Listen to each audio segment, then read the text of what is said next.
সুবহানাল্লাহ। পাগলদের পাগলামির জবাব আল্লাহ পাক দিলেন। আমি জানো ওসি সাহেবকে জবাব দিচ্ছিলাম, ওসি সাহেবজি আপনি যদি ঘুষ না খান, মিথ্যা কথা না বলেন, আপনারা বলুন মিথ্যা কথা বলা ভালো না খারাপ? হ্যাঁ, إياك كاذبا فعليه كاذبه وإياك صادقا يصبكم بعد الذي يعيدكم إن الله لا يهدي من هو مسرف قذاب। আল্লাহ রাব্বুল আলামিন বলেন যারা সীমা লঙ্ঘনকারী হয়, সীমা অতিক্রমকারী হয়, মিথ্যাবাদী হয়, আমি আল্লাহ ওদেরকে যেন হেদায়েত করি না। লা ইলাহা ইল্লাল্লাহ পড়বেন না, পড়লেই বেদাত হয়ে যাবে, জাহান্নামে চলে যাব। নেকির পাল্লা যেন ভারী হবে না, হালকা হয়ে যাবে। বিশ্বাস করুন, লা ইলাহা ইল্লাল্লাহ যতবার পড়বেন কোরআন যেন তেলাওয়াত করা হয়ে যাবে।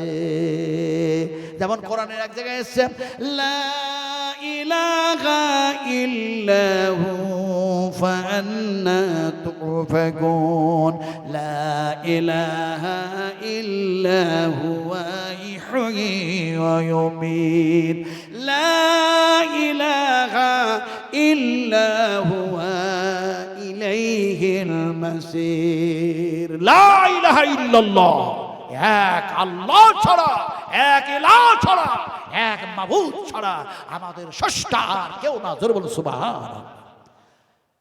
বললাম ওসি সাহেবকে, ওসি সাহেবজি আপনি যদি এগুলি যদি মেনে নেন তাহলে ইনশাআল্লাহ পড়বেন থানাতে বসে বসে, আসামি ধরা সহজ আল্লাহ পাক করে দেবেন। উনি বললেন সেটা কিভাবে? আর জবাব নাই ওর কাছে। বলছে কিভাবে? আমি বললাম এরকম ভাবে, একটা মানুষ আরেকজন মানুষকে হত্যা করেছে। হাদিস শোনাচ্ছি, কোরআন শোনাচ্ছি, ওকে ওকে কোরআন শোনাচ্ছি। বলে একটি মানুষ আরেকজন মানুষকে হত্যা করেছে। হত্যা যে হলো, নিহত যে হয়েছে, তার আত্মীয় স্বজনগুলি সেই পিরিয়ডের, সেই যেন মোমেন্টে, সেই সময় সবচেয়ে বড় পয়গম্বর তেনার কাছে গেল, গিয়ে বলল আমাদের এই লোকটাকে হত্যা করেছে। কে যে করেছে তা আসামি ধরা যায় না, আসামি ধরা খুব মুশকিল হয়ে গেছে। পয়গম্বর বললেন একটি গরু জবা করো। জোরে বলো সুবহানাল্লাহ, আরো জোরে বলো সুবহানাল্লাহ। গরুর গোশত খাওয়া কি হালাল না হারাম? হ্যাঁ, হায় হায়, আমি হালাল হারাম নিয়ে আজকে ওয়াজ নেই বা করলাম। ইনশাআল্লাহ কখনো আল্লাহ পাক যদি নিয়ে আসেন, তবে আমার মনে হচ্ছে আপনাদের কাছে এবার আসলাম আমার এই কয়েলপাড়া মাদ্রাসার শিক্ষকদের আল্লাহ হায়াতকে দীর্ঘ করে দেখ, আপনাদেরও হায়াতকে দীর্ঘ করে দেখ। এখানকার মাদ্রাসাকে আরো উচ্চ থেকে উচ্চ, আলা থেকে আলা, আরো উঁচু পর্যায়ে নিয়ে যাক, আল্লাহর কাছে এই দোয়া থাকবে। আমি এনাদেরকে বলছিলাম যে বয়স হয়ে যাওয়ার কারণে আমি বেশি বক্তব্য রাখতে পারছি না, কষ্ট হচ্ছে, প্লাস যেন দেখা যাচ্ছে যে হয়তো আপনাদের ওখানে আমি আর আসতে পারবো না। ওনারা বললেন একটু যেন কষ্ট করে এই বছরের মতো আসুন, বয়স হয়েছে আলহামদুলিল্লাহ। এখন এই কথা বলার সাথে সাথে আমি বিশ্বনবী মোহাম্মদ রাসূলুল্লাহ সাল্লাল্লাহু আলাইহি ওয়াসাল্লামের দর্শন করতে চেয়েছিলাম। আমার মনের মধ্যে তিনটা আশা ছিল। একটা আশা ছিল যে আল্লাহ তোমার কথা বলতে বলতে বলতে বলতে, রাসূলের কথা বলতে বলতে যদি জেল খাটতে পাওয়া যায় তাহলে খুব মজা লাগবে। জোরে বলুন আলহামদুলিল্লাহ। জেল খাটা বুঝি তো নাকি ভাই? জেল আল্লাহ এবং আল্লাহর রাসূলের কথাগুলি বলতে গিয়ে যদি জেল খাটা হয়, কোন নবীর সুন্নাত না আদায় করলো দেখা যায় ইউসুফ নবীর সুন্নাত আদায় হয়ে যাবে। সুবহানাল্লাহ পড়ে। কোন যদি দেখা যায় আল্লাহ এবং আল্লাহর রাসূলের কথা বলতে গিয়ে যদি জেল খাটতে পাওয়া যায়, নামাজ পড়তে আরো মজা লাগবে, তেলাওয়াত করতে আরো মজা লাগবে, সিজদা করতে আরো মজা লাগবে। কারণ হযরতে বেলাল শুধু ঈমান আনলেন সে সময় অত মজা পান নাই যে সময় তিনি হাতে পায়ে দড়ি বেঁধে টানতেছিল কাফের বেঈমানেরা, যে সময় উত্তপ্ত বালির উপরে শুইয়া দিয়া সিনার উপরে পাথর চাপায়া তার উপরে আঘাত করতেছিল, হযরতে বেলাল বলছেন সেই সময় আমারে ঈমান যে কি জিনিস তার মজা আমি সেই সময় পেয়েছিলাম। এত অত্যাচার, অনাচার, অবিচার আমার উপরে হয়, তারপরেও সেই সময় আমি বেলাল বলতেছিলাম আহাব আহাব আহাব। আল্লাহ হলেন একজন, এক কিঞ্চিত পরিমাণও যেন ঈমান থেকে, কোরআন থেকে, নবী থেকে, আল্লাহ থেকে আমাকে সরাইতে পারে নাই। আমার মনে সেই আশা ছিল, হলো না। আর একটা আশা ছিল উমরা হজ, উমরা উমরা সবাই বলে, উমরা তো অনেকবার হয়ে গেছে। জীবনের একটা আশা ছিল ফরজ হজ করব। একবার করলাম, নকডাউন হয়ে গেল, হলো না। আর একবার করলাম, বলছে এখন অর্ধেক যেতে দাও, হচ্ছে অর্ধেক হয় না, হলো না। এই বছরে আমার রব মঞ্জুর করে নিয়েছেন, আল্লাহ যাতে সেটা করিয়ে নেন। একটু জোরে বলুন আল্লাহুম্মা আমিন, আরো জোরে আল্লাহুম্মা আমিন। আপনাদের সাথে যে আমি দেখা করতে পারবো কিনা তার জন্য কথাটা বলছি, যে স্বামী স্ত্রী আমরা দুজনাই ইনশাআল্লাহ, আমাদের টাকা দাখিলা হয়ে গেছে, দিয়ে দেওয়া হয়ে গেছে, পাসপোর্ট সব জমা হয়ে গেছে, আলহামদুলিল্লাহ সুম্মা আলহামদুলিল্লাহ। আমরা স্বামী স্ত্রী দুজনাই যাচ্ছি, আল্লাহ পাক সেই পর্যন্ত পৌঁছায় আমাদের হজকে কবুল করেন, জোরে বলুন আল্লাহুম্মা আমিন। আপনাদের সকলের জন্য এই যে হাত দেখছেন, এই হাত দিয়ে যে কত আলেম আর কত যে কোরআনের হাফেজদের মাথায় আল্লাহ পাক আমার পাগড়িটা বানিয়ে নিয়েছেন, কত জায়গায় আমি হিসাব আমার কাছে নাই, কত হাজার হবে আমার কাছে হিসাব নাই। এই হাতটা দিয়ে হাজরে আসওয়াদ, এই হাত দিয়ে যেন বাবুস সালাম গেট, এই হাত দিয়ে বাইতুল হারাম কাবা শরীফ যখন ছোঁয়া হবে, এই হাতের মান আল্লাহ বাড়াবে না কমাবে? বাড়াবে। আল্লাহ পাক যাতে বাড়ায়া দেন, জোরে বলুন আল্লাহুম্মা আমিন। আপনাদের সকলের জন্য আমি চাইছি যে বাইতুল হারামে কাবাতে দোয়া করব ইনশাআল্লাহ। আপনারা বলুন আমিন। আপনারা একটু হৃদয় থেকে বলুন আল্লাহুম্মা আমিন। যদিও গভর্নমেন্ট আপনার টাকার সংখ্যা বাড়ায়া দিয়েছে, আগে যা হচ্ছিল 2.5 লাখে, 2,75,000-এ, 3,25,000-এ, আজকে দেখা যায় 4.5 লাখেরও বেশি করে দেওয়া হয়েছে। কথা বুঝেন কিনা? কিন্তু আমরা মুসলমান, আমরা যখন আল্লাহর আইন কানুন রুকুন আহকাম গুলি মানবো, তখন টাকা কেন, আমরা রক্ত যদি দিতে হয় তারপরেও সেগুলি আল্লাহর হুকুম মানবো। বলুন ইনশাআল্লাহ, আরো বলবো ইনশাআল্লাহ। কেমন করে বুঝাবো? একজন সাহাবী দাঁড়ায় আছে কাতারে, সুবহানাল্লাহ পড়ে, বলবো না হাদিসগুলো, তারপরে চলে আসছে। সাহাবী একজন দাঁড়ায় আছেন, আল্লাহ রাসূল বলছেন, এই সাহাবী তুমি জিহাদের কাতারে দাঁড়িয়ে কেন? সাহাবীটি বলেন, ইয়া রাসূলুল্লাহ, আমার যা খেজুরের বাগান ছিল, যা উট ছিল, যা দুম্বা ছিল, সব দিয়ে দিয়ে সব শেষ করে দিয়েছি, আর কিছু নাই। কেবলমাত্র আমার প্রাণটা আছে, এই জীবনটাও আল্লাহর ওই নৈকট্য লাভের জন্য জিহাদের ময়দানে যাব, শহীদ হয়ে যাব, আর আল্লাহর যেন সেই জান্নাত লাভ করব। রাসূল তার কাছে গেলেন, আর গিয়ে বললেন, ও আমার সাহাবী, সব দিয়ে শেষ করে দিয়েছো, তোমার প্রাণ ছাড়া কি আর কিছুই নাই? বলে, না হুজুর, কিছু নাই। সুবহানাল্লাহ, সুবহানাল্লাহ। আবার আল্লাহ রাসূল বললেন, তোমার কি আম্মা নাই? তোমার কি আব্বা নাই? যেমন এই কথা নবী বলেছেন, সাহাবীর চোখ দিয়ে যেন পানি আসতে শুরু করেছে। হে রাসূল, আপনার যেন আম্মা নাই, আপনার আব্বা নাই, আপনি ইয়াতীম নবী, কিন্তু আপনার আমি সাহাবী, আমার পিতা মাতার মধ্যে একজন জমা হয়ে গেছে আল্লাহর কাছে, আর একজন আমার কাছে আছে। তার মানে আমার পিতা জমা হয়ে গেছে, আর যেন আমার আম্মা যেন আছেন। আল্লাহ নবী সে সময় বললেন, জিহাদের ময়দানে যেতে হবে না, বাড়ি ফিরে যাও, আর তোমার মায়ের খিদমত করো, আল্লাহর ওই জান্নাত তোমার মায়ের পায়ের নিচে আছে। এটা তো আমি বাংলাতে বললাম, কিন্তু নবীর ভাষাটা কি ছিল? ইমাম বুখারী রাহমাতুল্লাহ আলাইহি বুখারী শরীফের মধ্যে রাসূলের সেই ভাষাকে কোট করেছেন। সুবহানাল্লাহ। আল্লাহর হাবিব এই ভাষায় বললেন, ইজহাব ইজহাব ইজহাব, বাড়ি ফিরে দাও, ফাকরিমাহা ফাকরিমাহা ফাকরিমাহা, ইহতিরাম করো, যত্ন করো, সেবা করো, খিদমত করো, ফাইনাল জান্নাতা তাহতা রিজলাইহা। নবী যেন বললেন তিনার ভাষায়, আল্লাহর বেহেশত তোমার মায়ের 2 পায়ের নিচের জান্নাত আল্লাহ রেখে দিয়েছে। সাহাবীটি সে সময় বললেন, ইয়া রাসূলুল্লাহ, আপনি যখন ওয়াজ করেন, আপনার কথার মধ্যে এত টেকনিক, আপনার কথার মধ্যে এত হিকমত আমরা বুঝি না। হে রাসূল, আপনি যখন বলেন কথা, মনটা হয় সব আল্লাহর পথে বিসর্জন করে দিয়ে। জোরে বলে সুবহানাল্লাহ। আল্লাহ পাক কোরআনের মধ্যে বলেছেন, মানুষকে বুঝাও হিকমতের সঙ্গে। জোরে বলে সুবহানাল্লাহ, আর জোরে সুবহানাল্লাহ। এখন দেখা যায়, কথা বলতেছিলাম কি, যে ওসি সাহেব বললেন, এটা কেমন করে হয়?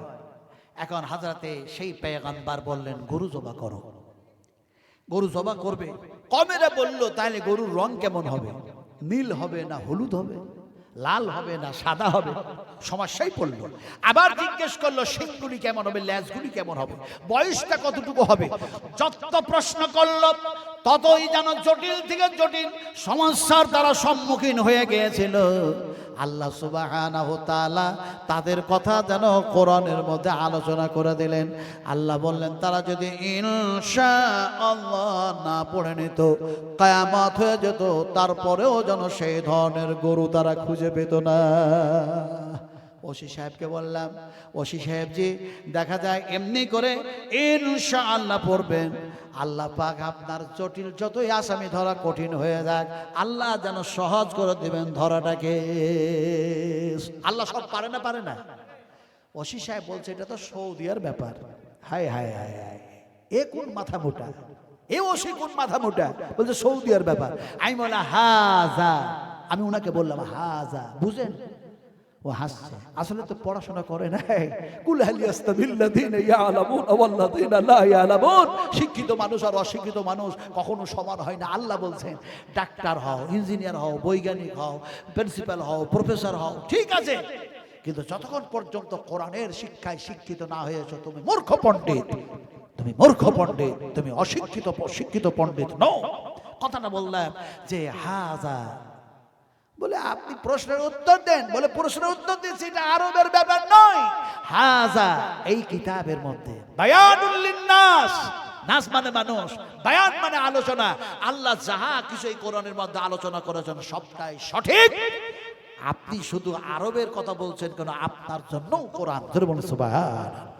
আলোচনা করছিলাম কি আপনাদের সামনে, আপনাদের সামনে আলোচনা করছিলাম যে এইভাবে কোরআনের শত্রুরা শত্রুতা করতেছে, কিন্তু এরপরেও যেন কোরআনের হাফেজ হাফেজা আলেম আলেমা তৈরি হচ্ছে। হচ্ছে না হচ্ছে না হচ্ছে না হচ্ছে না হচ্ছে। এখন দেখা যায় কোরআন যারা হেফজ করলো এনারাকে যদি বলা হয় যে কোরআনটা খুলো, খোলার সঙ্গে সঙ্গে তারা একটা শব্দ পাবে। কি শব্দ পাবে? বিসমিল্লাহির রাহমানির রাহিম। সবাই মিলে পড়ুন, সবাই মিলে পড়ুন। বিসমিল্লাহির রাহমানির রাহিম। এবার যেন আল্লাহ পাক শুরু করতেছি, যেন সেই কোরআন শুরু হয়ে গেল, আল্লাহর নাম দিয়ে শুরু হয়ে গেল। এবার যেন তেলাওয়াত শুরু হয়ে যাচ্ছে। আলহামদুলিল্লাহি রাব্বিল আলামিন। আল্লাহর প্রশংসা দিয়ে কোরআন তেলাওয়াত শুরু হয়ে গেল। জোরে বলুন সুবহানাল্লাহ। এই যে লাউড স্পিকারটা দেখছেন, মাইক্রোফোনটা, এই সামনে যত হুজুর এসেছিলেন আসবেন, আমার পরে আরো আরো আছেন, আসবেন। এখন দেখা যায় হুজুররা এসেই লাউড স্পিকারে মুখ দিয়ে কি বলে? কেউ বলে ইন্নাল হামদা লিল্লাহি নাহমাদুহু, আবার কেউ যেন বলছেন এসে আলহামদুলিল্লাহি কাফা ওয়াসসালামু ওয়াসসালা আলা ইবাদিল্লাহিল্লাযীনা ইসতাফা। আবার যেন কে এসে যেন বলছেন আলহামদুলিল্লাহি নাহমাদুহু। তার মানে বক্তৃতা শুরু হয়ে গেল আল্লাহ যেন প্রশংসা দিয়ে। সুবহানাল্লাহ পড়েন। বৃদ্ধ মানুষ, বুড়ো মানুষ, স্কিনগুলি, মুখের যেন চামড়াগুলি জড়সড় হয়ে গেছে, এ আল্লাহর প্রশংসা করছে। জোরে বলুন সুবহানাল্লাহ। বুড়ো মানুষটা কেন প্রশংসা করছে? আল্লাহ পাকের কাছে দোয়া করেছে, সেই দোয়া আল্লাহর দরবারে মঞ্জুর হয়ে গেছে আর কবুল হয়ে যাওয়ার কারণে সে বলল আমার আল্লাহ ছাড়া কাউরি তার প্রশংসার প্রয়োজন মনে করি না। বুড়ো মানুষটা, বৃদ্ধ মানুষটা যেন বলতে লাগলো আলহামদুলিল্লাহিল্লাযী ওয়াহাবালি আলাল কিবারি ইসমাঈল ওয়া ইসহাক। হযরত ইব্রাহিম আলাইহিস সালাম দোয়া করলেন, আল্লাহর দরবারে দোয়া কবুল হলো। তিনি বললেন আমি সেই আল্লাহর প্রশংসা করছি যে আল্লাহ পাক আমার দোয়া মঞ্জুর করে নিয়ে আমাকে সুসন্তান দান করলেন, একটি ইসমাইল আর একটি যেন ইসহাক যেন দান করে দিলেন। ধরে বলুন সুবহানাল্লাহ। আসলে বলতে চাইছিলাম যে কোরআনুল কারীম এমন একটি পুস্তক, এমন একটি কিতাব, এই কিতাবের মধ্যে সব আছে। এবং এই কিতাব শুরু হয়ে গেল প্রশংসা দিয়ে। নামাজ শুরু করবেন কি দিয়ে? আল্লাহর প্রশংসা দিয়ে না নবীর প্রশংসা দিয়ে? কোনটা দিয়ে শুরু করবেন? আল্লাহর প্রশংসা দিয়ে। বেতনের নামাজ শুরু করলেন, চাস্তের নামাজ শুরু করলেন, ইশরাকের নামাজ শুরু করলেন, ঈদের নামাজ শুরু করলেন, জানাজার নামাজ শুরু করলেন, এমনি করে দেখা যায় তাহাজ্জুদের নামাজ শুরু করলেন, ফরজ নামাজ শুরু করলেন, নফল নামাজ শুরু করলেন। দেখা যায় আল্লাহর প্রশংসা দিয়ে যেন নামাজ শুরু হয়ে গেল, সালাত শুরু হয়ে গেল। আসলে আজকার যেন বক্তব্যের সারমর্ম হচ্ছে, এগুলি যদি জানতে হয়, এগুলি যদি শিখতে হয়, এগুলিকে যদি প্রচার আর প্রসার যদি করতে হয়, তাহলে মাদ্রাসার প্রয়োজন আছে। আর এই মাদ্রাসার প্রয়োজন থাকলে অবশ্যই মাদ্রাসার সহযোগিতা আমাদের করা লাগবে। লাগবে না? লাগবে না? আমি ওয়াজ করব পরে। আপনাদেরকে বলছিলাম এখানে যতগুলি মানুষ বসে আছেন, একটি মানুষ এখানে একজন না, অনেক মানুষ বসে আছেন। আল্লাহ পাক বসে থাকার তৌফিক দান করেছেন। আপনারা সবাই একটা নিয়ত করলেন, কারণ ইন্নামা আমালু বিন্নিয়াত। আল্লাহ রাসূল বলছেন নিয়তের উপরে সবকিছু দারোমদার করে। ফলে নিয়ত করে এরকম, আল্লাহ আপনারা দেখতেছি না, নবীজি আপনাকে দেখতেছি না, জান্নাত জাহান্নাম দেখি নাই, কবরের মধ্যে আযাব কি আছে তাও দেখি নাই। এই আল্লাহ, তোমার কথাগুলি শুনলাম, তোমার নবীর কথাগুলি শুনলাম, আর শোনার পরে নবীর হাতের পানি পান করে জান্নাতে যাব, সেই আশায় যেন আমি 10,000 টাকা দিচ্ছি। একটি মানুষ যদি বলতেন 10,000 টাকা, নবীজি আপনি মদিনায় মুনাওয়ারায় শুয়ে আছেন, আপনার মাদ্রাসায় জায়গায় চালু আছে, আপনার উপরে 30 পারা কোরআন নাজিল হয়েছে, সেই 30 পারা কোরআনের এখানে হাফেজ তৈরি হয়েছে, তাই নবীজি আপনার হাতের পানি পান করে যাতে বেহেশত লাভ করতে পারি, এর জন্য আমি 10,000 টাকা দিচ্ছি। যিনি দিবেন তার জন্য আমি নাজমে আলম, আমি ঝাড়খণ্ডের মানুষ, মুসাফির মানুষ, আপনার মায়ের জন্য, আপনার আব্বার জন্য, আপনার স্ত্রীর জন্য, আপনার ছেলে মেয়ের জন্য, আলো আওলাদের জন্য আমি দোয়া দেব। তবে আমার ব্যক্তিগত দোয়া কিছু নাই, বিশ্ব নবী যে দোয়া দিয়েছেন সেই দোয়াটা বুখারী শরীফের মধ্যে এসেছে, ওই দোয়াটা আমি ইনশাআল্লাহ মুসাফির হালাতে আপনাকে দেব। বলুন, একজন বলুন। 10,000 টাকা পারবেন ভাইজানেরা? 10,000 টাকা কোন একজন আল্লাহর খাস বান্দা, আরে খাস স্পেশাল বান্দা হওয়া খুব মুশকিল। কারণ আল্লাহ সুবহানাহু ওয়া তাআলা ইমতিহান, পরীক্ষা নিরীক্ষা যাচাই করে একজন মানুষকে চুনাও করেন বলে এটা